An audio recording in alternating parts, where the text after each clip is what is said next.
नमस्कार। आप सभी का स्वागत है माय B2 यूट्यूब चैनल पर। दोस्तों, आज हम बात करने वाले हैं विज्ञान शिक्षण के बारे में।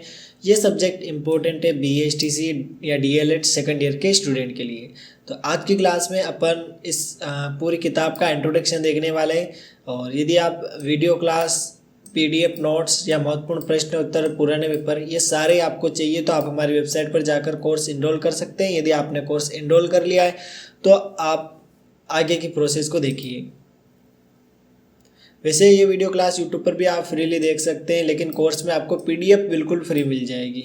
नेक्स्ट, सिलेबस और इंडेक्स की बात करते हैं। सिलेबस ढूंढा मिला नहीं, लेकिन इंडेक्स है। इंडेक्स में कुछ इंपॉर्टेंट क्वेश्चन है, उनको यदि आप पढ़ लेंगे तो आपके वैसे अच्छे नंबर आ जाएंगे, कोई दिक्कत है ही नहीं है। यस, ये है पाठ्यक्रम, इसको देख लेते हैं अपन। ठीक है, तो स्टूडेंट यहाँ पर विज्ञान शिक्षण की अपन बात करने वाले हैं और आपका नवम प्रश्न पत्र ये है। और कुछ बच्चों के लिए ऑप्शनल सोशल साइंस भी होती है, सामाजिक विज्ञान। यदि आप कहेंगे तो उसका कोर्स में मैं अवेलेबल करवा दूंगा। विज्ञान शिक्षण की बात करें तो 100 नंबर का पेपर होगा। इंटरनल एग्ज़ाम आपके 40 नंबर के होते हैं, वो कंप्लीट हो गए होंगे। और अब एक्सटर्नल एग्ज़ाम में आपको 60 नंबर का एग्ज़ाम होगा। तो आप क्या कर पाएंगे, अब अभी आप सिलेबस देख लीजिए या जो भी ये दे रखा है यूनिट्स वाइज, इनको देख लीजिए, समझ लीजिए। और इस सिलेबस को समझने के बाद अगर आप आपकी प्रिपरेशन करेंगे तो बहुत अच्छी प्रिपरेशन होगी। ठीक है, यूनिट वाइज आपके टॉपिक डिवाइड कर रखे हैं। यूनिट नंबर 1 की बात करें तो इसमें दे रखा है विज्ञान की प्रकृति, नेचर ऑफ साइंस, यानी कि साइंस का क्या नेचर है वो इसमें दे रखा है। प्राकृतिक घटनाएं किस प्रकार से होती है, प्रक्रियाएं किस प्रकार से होती है, विभिन्न प्रकार की घटनाओं का एक दूसरे से रिलेशन है ना। इसके अलावा अगला प्रश्न है परिवर्तनशील अवधारणाएं कौन कौन सी होती है। स्टार लगा दो, मिथ्याकरण पूछा जाता। ठीक है, मिथ्याकरण। वैज्ञानिक सिद्धांतों की वैधता क्या होती है ना, वैधता बहुत ज़्यादा इंपॉर्टेंट है, प्रश्न आएगा यहाँ से। वर्गीकरण, विश्लेषण, सामान्यकरण से पैटर्न किस प्रकार खोजे जाते हैं, नियम तक कैसे पहुँचा जाता है। वैज्ञानिक खोजों में अपनाए जाने वाले विभिन्न प्रकार की विधियाँ पता होनी चाहिए। विज्ञान एवं प्रौद्योगिकी पारस्परिक निर्भरता, यानी कि विज्ञान प्रौद्योगिकी से किस प्रकार निर्भर है। ये कुछ टॉपिक्स है जो आपको कंप्लीट करने पड़ेंगे। बात कर लेते हैं यूनिट नंबर 2 की। इसमें दे रखा है विज्ञान की शिक्षा शास्त्र से संबंधित कौन कौन से मुद्दे हैं। सबसे पहला बिंदु दे रखा है विज्ञान का शिक्षा शास्त्र क्या होता है और अन्य सब्जेक्ट से इसका रिलेशन अपन कैसे उठाते हैं, जैसे सामाजिक विज्ञान है, इतिहास है, ऐसे। पूर्व ज्ञान से नवीन ज्ञान को कैसे जोड़ा जाता है, मेरे को लगता है मोस्ट इम्पोर्टेंट है, इसको आप तैयार कर लें। ठीक है, विज्ञान शिक्षण की तैयारी से संबंध में कुछ मुद्दे, संसाधन, रुचि, प्रेरणा, समय प्रबंधन, सकारात्मक सोच, शिक्षक की भूमिका इंपॉर्टेंट है, इसको देख लेना थोड़ा बहुत। अगला जो यूनिट है वो है विज्ञान और समाज। ठीक है, इसमें सबसे पहला जो आपको टॉपिक देखने को मिलता है वो है विज्ञान और प्रौद्योगिकी में क्या रिलेशन है और दैनिक जीवन में साइंस का क्या इफेक्ट पड़ता है। समाज का विज्ञान पर क्या प्रभाव पड़ता है, ये प्रश्न इंपॉर्टेंट लगता है मेरे को, इसको भी तैयार कर लेना। विज्ञान और जेंडर अक्सर पूछा जाने वाला प्रश्न है। कुछ प्रश्न में स्टार कर रहा हूँ, उनको आप हमारा कोर्स ले या नहीं ले, लेकिन कहीं से भी पढ़ लेना। बाकी कोर्स में आपको सारे ये क्वेश्चन के आंसर मिल जाएंगे। विभिन्न सामाजिक कुरीतियों से निपटने में विज्ञान क्या रोल प्ले करता है। डेली लाइफ में जो भी अपन फैसले लेते हैं उसमें विज्ञान का क्या रोल रहता है। समस्याओं के तार्किक विश्लेषण में विज्ञान का किस प्रकार हम प्रयोग करते हैं। अब बात कर लेते हैं यूनिट नंबर 4 की। यूनिट नंबर 4 है पाठ्यचर्या, पाठ्यक्रम और पाठ्यपुस्तकें। पहला जो बिंदु है वो दे रखा है पाठ्यचर्या में विज्ञान के क्या क्या उद्देश्य हो सकते हैं। दूसरा बिंदु दे रखा है पाठ्यचर्या, पाठ्यक्रम एवं पाठ्यपुस्तकों में क्या संबंध है। अगला जो कॉन्सेप्ट है उसमें दे रखा है उच्च प्राथमिक कक्षाओं की विज्ञान की पाठ्यपुस्तकों की समीक्षा किस प्रकार करते हैं। पाठ्यचर्या के उद्देश्यों की दृष्टि से समीक्षा, बच्चों की कक्षा के स्तर के आधार पर समीक्षा कैसे करते हैं। विषय वस्तु की वैधता क्या होती है, समीक्षा कैसे करते हैं इसके आधार पे। जेंडर संवेदनशीलता क्या होती है और इसका कितना महत्व है, ये सारी चीज़ें आपको पता होनी चाहिए। और विज्ञान की शिक्षण विधि आप जरूर पढ़ लेना, क्योंकि आपके बड़े एग्जाम होंगे उनमें भी काम आएगी और बाकी सब में आएगी। और मैंने नोट्स में सारे शिक्षण वीडियो ऑलरेडी ऐड कर दिए, तो आपको कोई दिक्कत आएगी नहीं। बात कर लेते हैं स्टूडेंट यूनिट नंबर 5 की विज्ञान की विषय वस्तु। ये मैंने मतलब बच्चों को पढ़ाता हूँ मैं यहाँ ऑफलाइन। तो कक्षा 9 और 10 में ये बहुत सारे टॉपिक दे रखे हैं जो उनके बुक्स में है। तो इसको पढ़ाने में मेरे को कोई ज़्यादा दिक्कत आई नहीं है, तो बड़े आराम से मैं पढ़ा दूंगा ये।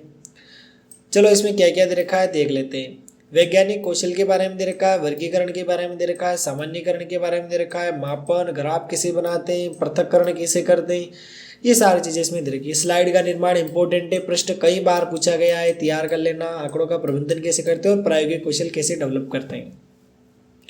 विज्ञान शिक्षण की अवधारणा क्या है और इसको सुदृढ़ीकृत कैसे करते हैं। चारों ओर के परिवर्तन, भौतिक रासायनिक प्रश्न इंपॉर्टेंट है, पूछे जाते हैं यहाँ से। अम्लक क्षारक और लवण, यहाँ से मैंने मेरे लेसन प्लान ही मैंने इसी टॉपिक का लिया है स्टूडेंट, सबसे अच्छी बात है। अगला है धातु और अधातु, पौधों को जानना, कोशिका संरचना, जंतुओं में पोषण, गति, प्रकाश, विद्युत धारा। ये बहुत अच्छे अच्छे टॉपिक हैं, आप बड़े आराम से इनको कंप्लीट कर सकते हैं और मैं पूरी हेल्प करूंगा कि आपको कोर्स में अच्छे अच्छे वीडियो क्लासेस अवेलेबल कराऊं। ठीक है, अब हम बात कर लेते हैं यूनिट नंबर 6 की। यूनिट नंबर 6 की बात करें तो पहला पॉइंट दे रखा है मूल्यांकन के कौन कौन से उद्देश्य होते हैं। विज्ञान में सीखने के कौन कौन से सूचक होते हैं। कक्षा में पूछे जाने वाले प्रश्नों की प्रवृत्ति, बच्चे किस प्रकार के प्रश्न पूछते हैं उनकी बात कर रहा है। ठीक है, और विभिन्न गतिविधियों द्वारा मूल्यांकन किसी किया जाता है। तो ये कुछ टॉपिक थे जो मैंने आपको बताए, उसी के बेसिस पर ये आपकी विषय वस्तु है, यानी कि इंडेक्स, कि हम किस टेक्निक से पढ़ने वाले हैं और कौन कौन से क्वेश्चन इंपॉर्टेंट है उसके अकॉर्डिंग। ठीक है, यस।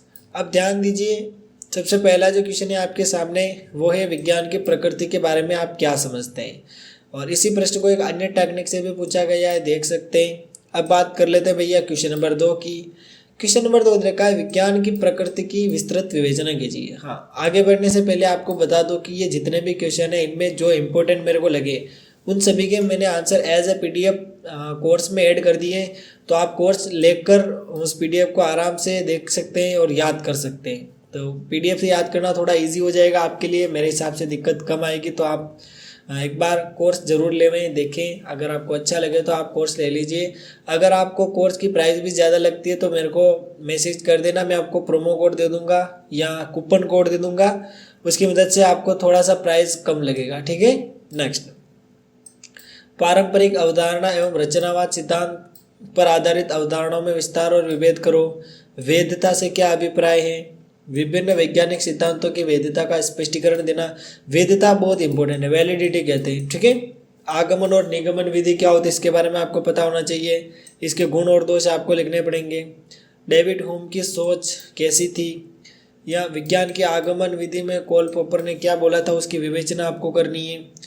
वर्गीकरण, विश्लेषण और सामान्यकरण के पैटर्न खोजना इंपॉर्टेंट है स्टूडेंट, ये क्वेश्चन आप देखना, इसको कई बार दिया गया है। देखो, वैज्ञानिक खोज में अपनाई जाने वाली कौन कौन सी विधियाँ होती है, इनको आप बड़े आराम से बहुत अच्छे स्टेप दे रखे हैं उसकी मदद से तैयार कर सकते हैं। ठीक है, नेक्स्ट आगे अपन देखते हैं अगले क्वेश्चंस।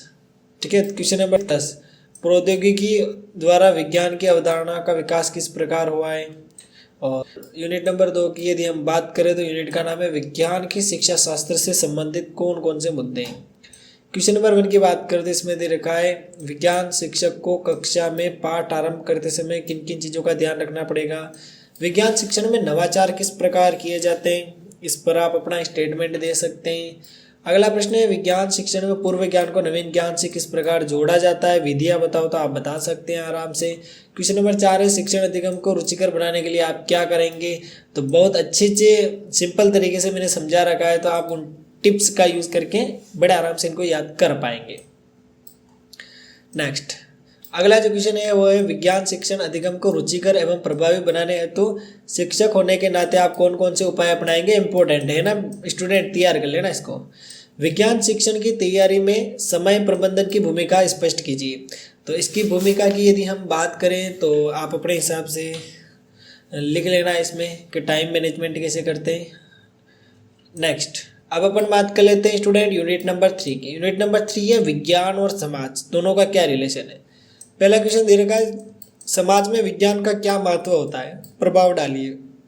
दूसरा क्वेश्चन है वैज्ञानिक खोजें समाज की समस्याओं में से परस्पर किस प्रकार संबंधित रहती है। ठीक है, बहुत अच्छे क्वेश्चन है। विज्ञान क्या है, परिभाषाओं के आधार पर विज्ञान का अर्थ स्पष्ट करो और दैनिक जीवन में विज्ञान क्या उपयोगी है। क्वेश्चन नंबर 4 है, कृत्रिम उपग्रहों का उपयोग किन किन क्षेत्रों में किया जाता है? राजस्थान इलाकों में पानी की समस्या कैसे दूर की जाती है? तो बहुत सरल सरल प्रश्न है, बहुत आराम से आपका पेपर होगा और अच्छा होगा, ये मैं भगवान से प्रार्थना करता हूँ। यूनिट नंबर 4 की बात करें, इसमें देखा है पाठ्यचर्या, पाठ्यक्रम और पाठ्य पुस्तकें क्या होती है। और सबसे पहला जो क्वेश्चन है वो इंक्लूड कर रखा है, एनसीईआरटी द्वारा पाठ्यक्रमों के विकास के लिए कौन कौन से मापदंड अपनाए गए हैं। अगला क्वेश्चन है, पाठ्यचर्या, पाठ्यक्रम एवं पाठ्य पुस्तकों के संबंध की विस्तृत विवेचना कर सकते हैं। पाठ्यक्रम की आवश्यकता क्यों होती है? उच्च प्राथमिक कक्षा में विज्ञान की पुस्तकों की समीक्षा करनी पड़ेगी आपको, तो इन बिंदुओं के आधार पर कर सकते हैं।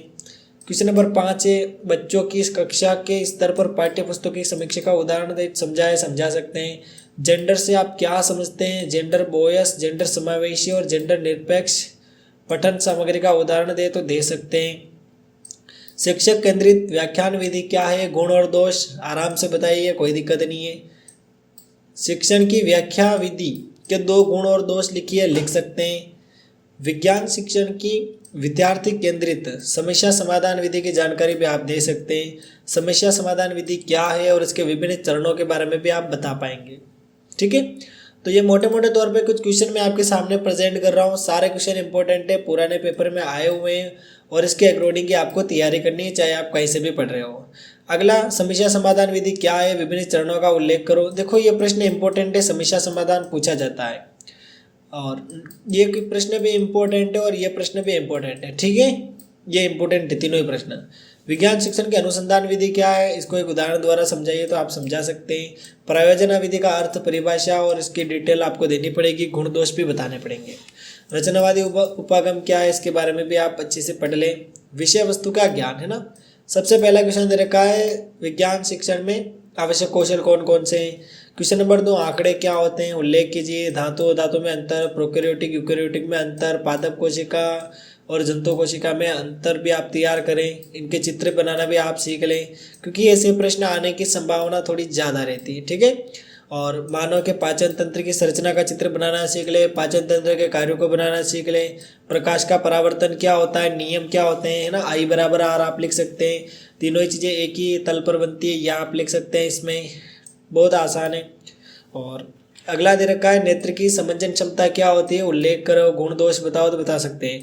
विद्युत परिपथ क्या होता है, मुख्य अवयवों का उल्लेख करें। आपको परिपथ बनाना आना चाहिए। विद्युत धारा किसे कहते हैं, विद्युत धारा के चुंबकीय और रश्मि प्रभाव आप बता सकते हैं।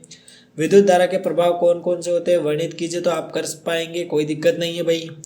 अब बात कर लेते हैं यूनिट नंबर 6 के मूल्यांकन की। तो विज्ञान शिक्षण में मूल्यांकन के उद्देश्य क्या क्या है, ये प्रश्न आपके लिए दे रखा है, पहला इसको तैयार कर लेना। कुछ और प्रश्न देख लेते हैं इस पत्ते पे। विज्ञान विषय के संदर्भ में सतत और व्यापक मूल्यांकन क्या है और ये परीक्षा में किस प्रकार अच्छे रहते हैं। विज्ञान में सीखने के सूचकों के बारे में विस्तृत विवेचना कर पाएंगे, बहुत आसान है। विभिन्न संचार साधनों की विज्ञान सीखने और विवेचना कीजिए, कर सकते हैं। विज्ञान शिक्षण में परियोजना कार्य किस प्रकार करवाया जाता है। विज्ञान शिक्षण में आकलन के लिए कौन कौन सी परियोजनाओं को सम्मिलित कर रखा है। 8वीं कक्षा में किसी एक प्रकरण से संबंधित परियोजना तैयार कर सकते हैं आप। उसके अलावा मूल्यांकन की प्रक्रिया को विभिन्न गतिविधियों द्वारा समझा पाएंगे। विज्ञान में उपचारात्मक शिक्षण क्या होता है, ये भी आप बता देना। और बहुत अच्छे अच्छे क्वेश्चन है, अंतिम यही है मेरे हिसाब से। तो ये मैंने आपको बता दिए कि आपका जो सिलेबस है वो क्या है। इसके अलावा कौन कौन से इंपॉर्टेंट क्वेश्चन है जो आपके एग्ज़ाम में आने की संभावना ज़्यादा रहती है। अब नेक्स्ट क्लास आपको एग्ज़ाम के आसपास देखने को मिलेगी, जिसमें मैं आपके सामने एक बार पूरा ओवरव्यू एक ही वीडियो में प्रेजेंट करने वाला हूँ। उससे पहले यदि आप नोट्स डाउनलोड करके पढ़ना चाहते हैं तो आप क्या कर सकते हैं, हमारी जो वेबसाइट है वहाँ पे जाइए और कोर्स ले सकते हैं। कोर्स लेकर आपको PDF मिल जाएगी।